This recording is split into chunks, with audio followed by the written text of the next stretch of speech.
UPSC prep lab, आपकी तैयारी हमारी जिम्मेदारी। अब देखो, ये जो पर्टिकुलर टॉपिक है ना, इंडिया न्यूजीलैंड ने historic free trade deal sign करी। आपको यहाँ पे बहुत सारे प्रोडक्ट्स देखने को मिल रहे होंगे, जहां पे कुछ प्रोडक्ट्स पे immediate from the first day eliminate कर दिए गए हैं सारे टैरिफ्स, कुछ फेज्ड एलिमिनेशन किए जाएंगे। भारत ने अपने एग्रीकल्चर और अलाइड सेक्टर्स को बचा लिया है, क्योंकि सेंसिटिव सेक्टर्स को इससे बाहर रखा गया है। मगर इसमें जो सबसे टेक्निकल पॉइंट आएगा वो मैं बताता हूं कहां से, जहां से स्पेसिफिक प्री और मेंस में क्वेश्चंस हिट करेंगे। वो करेंगे यहां से, जहां पे हमें बताया गया है कि India New Zealand service lead economy है। अब इस सर्विस लेड इकोनॉमीज क्या होती हैं? अगर जीडीपी के प्रपोर्शन में देखें तो इनका कितना अपना कंट्रीब्यूशन है सर्विस सेक्टर का, हमारा कितना है, और सबसे बड़ी बात कि New Zealand runs trade surplus with India. अब इसका क्या मतलब होता है? और वो भी हम टूरिज्म के थ्रू उनको ज्यादा पैसा दे आते हैं। अब ये जो पूरी पिक्चर है, it is whole solely related to balance of payment, जहां पे हमें पहले पढ़ना पड़ेगा कि बैलेंस ऑफ पेमेंट में दो अकाउंट होते हैं, करंट और कैपिटल। और ये जो पर्टिकुलर आर्टिकल और टॉपिक है, ये बात कर रहा है बैलेंस ऑफ पेमेंट के करंट अकाउंट के इनविजिबल पार्ट, जिसमें ट्रेड सर्विसेज आएंगी। क्लियर हो रही है आपको बात? तो इस तरीके से हम इस पूरे लेक्चर को समझने की कोशिश करेंगे। शुरू करते हैं। फाइनली इंडिया और न्यूजीलैंड ने एक historic free trade agreement sign कर लिया है, विच वॉज पेंडिंग सिंस 2010। ये हमारे बायलैटरल ट्रेड को बढ़ाने में बहुत ज्यादा मदद करेगा। कैसे? इसे हम थोड़ा सा पास्ट में जाकर समझते हैं। वैसे तो हम 2010 में ही न्यूजीलैंड के साथ में इस फ्री ट्रेड अग्रीमेंट को साइन करना चाहते थे, and why not.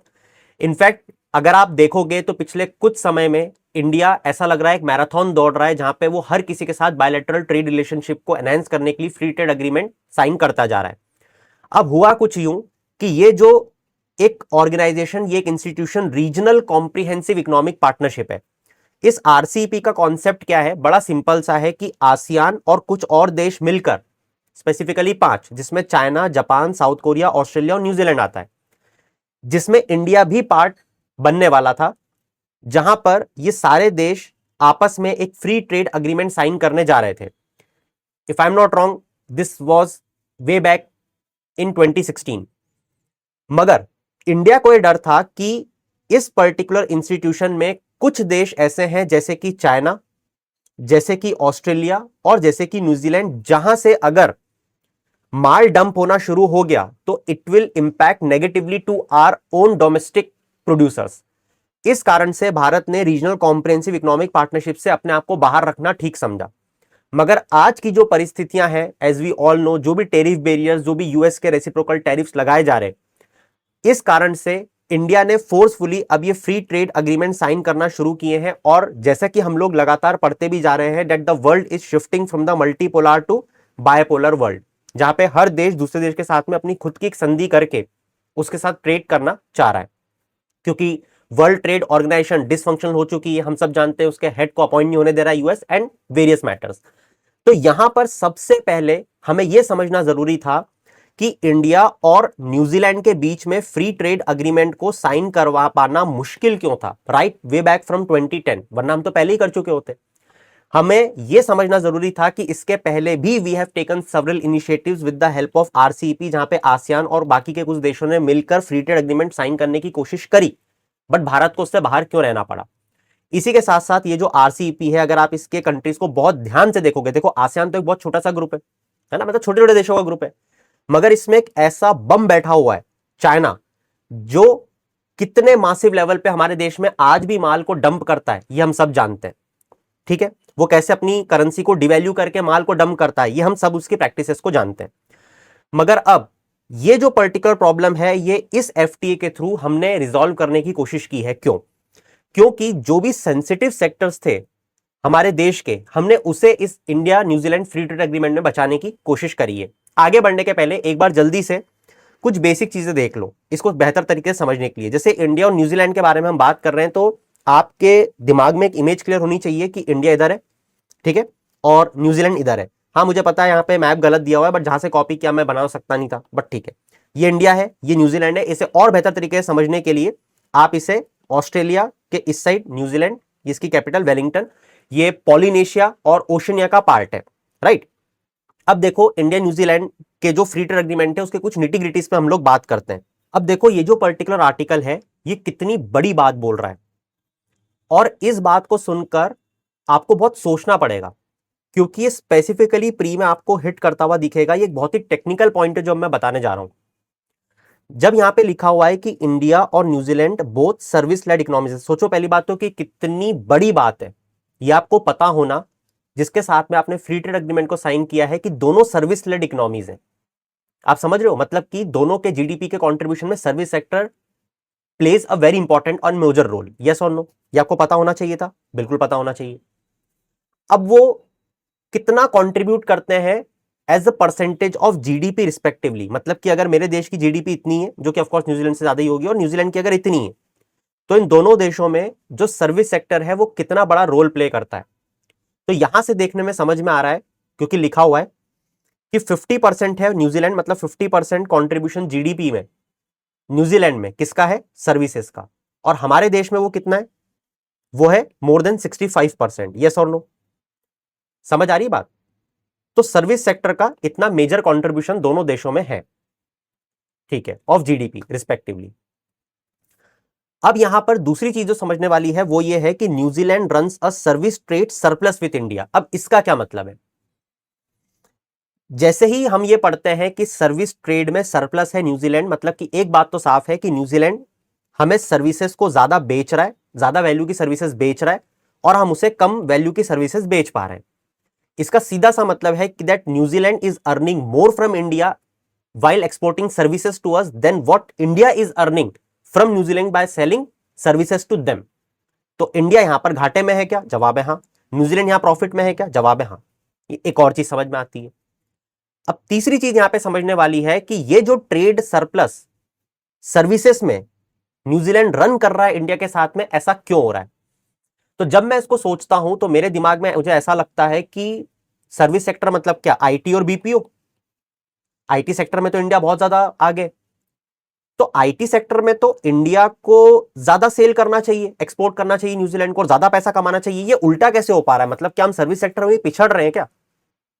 Here is a catch. यहां पर जो ट्रेड सर्विसेज में सरप्लस है न्यूजीलैंड, वो आईटी बीपीओ में नहीं है। यहां से हमारा एक कॉन्सेप्चुअल क्लैरिटी का कॉन्सेप्ट समझ में आना चाहिए, क्या कि जब हम ट्रेड सर्विसेज की बात कर रहे हैं तो उसमें सिर्फ आईटी और बीपीओ नहीं आते हैं, उसमें टूरिज्म भी आता है। अब टूरिज्म में न्यूजीलैंड हमसे बहुत अच्छा परफॉर्म कर रहा है, मतलब कि भारत से ज्यादा लोग in the form of tourist New Zealand में जा रहे हैं। अब टूरिज्म का मतलब क्या सिर्फ घूमना है, सिर्फ लोग घूमने जा रहे हैं? नहीं, देयर इज अ पॉसिबिलिटी कि हम यहां पे बात कर रहे हैं स्टूडेंट्स की। स्टूडेंट न्यूजीलैंड जा रहा है, वहां पे यूनिवर्सिटीज अच्छी हैं, वहां पे पढ़ाई कर रहा है, वहां पे पैसा खर्च कर रहा है।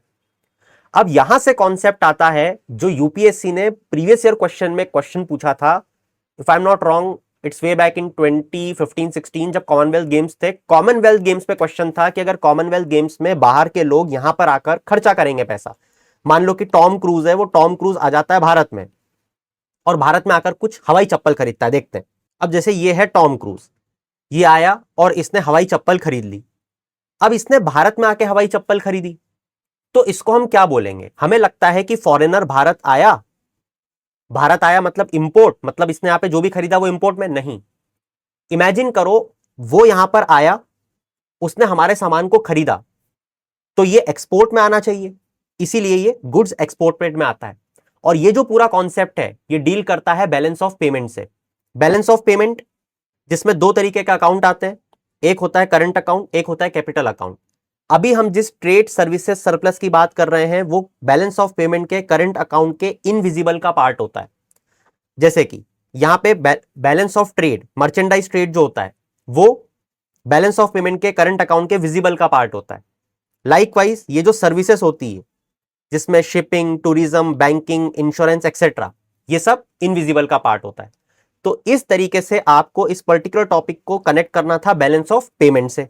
और हां, आगे बढ़ने के पहले अगर आप हमारे साथ जुड़कर एक स्ट्रेटेजिक मैनर में पढ़ना चाहते हो, स्पेसिफिकली फोकस करके, जैसे कि हम टॉपिक को पढ़ रहे हैं, आप देख रहे हो from the perspective of pre as well as for the mains, you can start your preparation and check our quality by just spending ₹1। 1 रुपए से आप पूरी क्वालिटी को एनालाइज करके इस कोर्स का पार्ट बन सकते हो। So do check out and you can use this particular code Shri live which can help you get maximum discount. So let's crack UPSC together. कुछ टेक्निकल पॉइंट्स थे, अब हम यहाँ पे एक बहुत बेसिक ओवरव्यू ले लेते हैं जल्दी जल्दी से। जैसे इंडिया न्यूजीलैंड ने एफटीए में एलिमिनेट कर दी duties on 100% of Indian exports, मतलब इंडिया जितना भी एक्सपोर्ट कर रहा है न्यूजीलैंड को वो सब 100% duty free. 20 billion US dollar का इन्वेस्टमेंट कमिट किया गया है। ये जो अग्रीमेंट है इसमें स्पेशल एम्फेसिस है एमएसएमई को स्ट्रेंथन करने के लिए और वुमेन लेड एंटरप्राइजेस को इनिशिएट करने के लिए। हमने हमारे डेयरी और एग्रीकल्चर सेक्टर को बचा लिया है। एक लेबर इंसेंटिव सेक्टर जैसे टेक्सटाइल लेदर है उसके लिए विन विन सिचुएशन मानी जा रही है। न्यूजीलैंड फैसिलिटेट करेगा हेल्थ और traditional medicine services for the first time to India. STEM मतलब science, technology, engineering, mathematics graduate जो हैं उसमें post study work visa 5000 skill occupation के लिए ओपन अप किया गया है, वहां जाके काम कर पाएंगे। ठीक है। In the past few years, देखो यहाँ पे एक डाटा दिया हुआ है कि 9 free trade agreement have been sign spanning 38 developed countries. ये एक बहुत इंपॉर्टेंट बात है। अब देखो जैसे यहाँ पे आपसे मैं कुछ क्वेश्चन पूछता हूं, देखते हैं कितने लोग इसे सॉल्व कर पाते हैं। ये जो पर्टिकुलर एरिया है जो हम ओशनिया पॉलिनेशिया की बात कर रहे हैं, जहां पे न्यूजीलैंड भी is one of the country, Australia is one of the country. अब मुझे सोचकर बताओ इस एरिया के बारे में कुछ पर्टिकुलर क्वेश्चन। यहां पे मैंने दो तरीके की कंट्रीज को बांटा हुआ है, ऑस्ट्रेलिया, फ्रेंच पॉलिनेशिया, हवाई, न्यू कैलेडोनिया और न्यूजीलैंड, दिख गया। और दूसरी तरीके की कंट्रीज किरीबाती, पापा न्यू गिनिया, तुवालू और वानुआतू। मजे की बात सुनना, ये सारी कंट्रीज यहीं पे लाया करती हैं, यस और नो? हाँ, मगर इनमें कॉमनैलिटी है, ये एक तरीके के ग्रुप में आते हैं और ये दूसरे तरीके के ग्रुप में। चलो हिंट भी दे देता हूं, ये पैसे से रिलेटेड है। अब मुझे बताओ कि ये कौन से ग्रुप में आएंगे और ये कौन से ग्रुप में, इन दोनों ग्रुप्स में क्या डिफरेंस है। ठीक है, देखते हैं कितने लोग बताते हैं। तो इन द पास्ट हमें कुछ डाटा बताया गया है कि 9 फ्री ट्रेड अग्रीमेंट। अबे 9 फ्री ट्रेड अग्रीमेंट किन किन के साथ किए, अगर कोई बता पाए। मैं तो बताऊंगा आपको ऑफकोर्स जब मैं आगे फ्यूचर में लेक्चर्स लाऊंगा, बट अभी आप लोग बताओ, देखते हैं कितने लोग ये कर पाते हैं। ठीक है, फिर यहां पे और भी हमें चीजें बताई गई हैं, जैसे कि zero duty on 100% of goods export upon entry into force, fast track mechanism बनाए गए हैं, tariff elimination across all tariff lines. यहाँ पे मर्चेंडाइज बायलैटरल ट्रेड जो है वो पिछले 10 सालों में कितना बड़ा है। इंडिया का एक्सपोर्ट बताया है न्यूजीलैंड में जो 308 से 711, ऑलमोस्ट 2 टाइम्स आपको दिख रहा है। फिर इंडिया ने कितना इंपोर्ट किया है, हमारा इंपोर्ट बहुत कम बढ़ा है पिछले 10 सालों में, ये हमको देखने को मिल रहा है। That mean in the past 10 years we have worked hard immensely to export our products to New Zealand. ठीक है, न्यूजीलैंड जो है, वैसे उसका आंसर आपको यहाँ पे मिल चुका है जो क्वेश्चन मैंने पूछा था, बट फिर भी देखते हैं, आप लोग बताओ अपने एंड से। न्यूजीलैंड कितना इन्वेस्ट करता है of its GDP annually overseas, not particularly in India, overseas की बात चल रही है। क्यों बात चल रही है? क्योंकि इस पैसे में से भारत भी बहुत एक मेजर चंक अब ले सकता है। ठीक है, इतने परसेंट इंडियन ओरिजिन और NRI live in New Zealand. Clear? FTA socio economic foundation पे बिल्ड हुआ है, जहां पे merchandise trade, merchandise export to New Zealand, services trade और सबका ध्यान रखा गया है। इसके कुछ सेलेंट फीचर्स हैं, जिसमें से इंपॉर्टेंट वंस हम ऑलरेडी पढ़ चुके हैं, तो इसको हमें वापस से पढ़ने की जरूरत नहीं पड़ेगी। फाइनली एक बार हम गेन्स देख लेते हैं इंडिया को क्या होने वाले हैं, जो सबसे बड़ी चीज है। जैसे कि ड्यूटी फ्री एक्सेस मिल रहा है 100% ऑफ इंडियन एक्सपोर्ट्स को टू न्यूजीलैंड, तो ये एमएसएमई को, एम्प्लॉयमेंट जनरेशन को मदद करेगा। कॉम्पिटिटिवनेस बढ़ाएगा लेबर इंटेंसिव सेक्टर में, जैसे कि textile, clothing, leather, footwear, James, jewellery, engineering goods और प्रोसेस फूड्स में। हम ड्यूटी फ्री इनपुट लेने में सिक्योर कर पाए हैं इसको मैन्युफैक्चरिंग सेक्टर के लिए, इसमें भी हमें मदद मिलेगी। ट्रेड बैरियर्स कम होंगे, रेगुलेटरी सर्टेनिटी स्ट्रेंथन होगी, और साथ ही स्ट्रक्चर्ड कोऑपरेशन हमें एमएसएमईज में देखने को मिलेगा। तो ये ओवरऑल एक एनालिसिस था of the India New Zealand free trade agreement. We will of course solve various type of question which can come from this particular topic in near future. But for now, that's it from my side for this particular topic. We'll meet you soon to keep shining. Have a good day.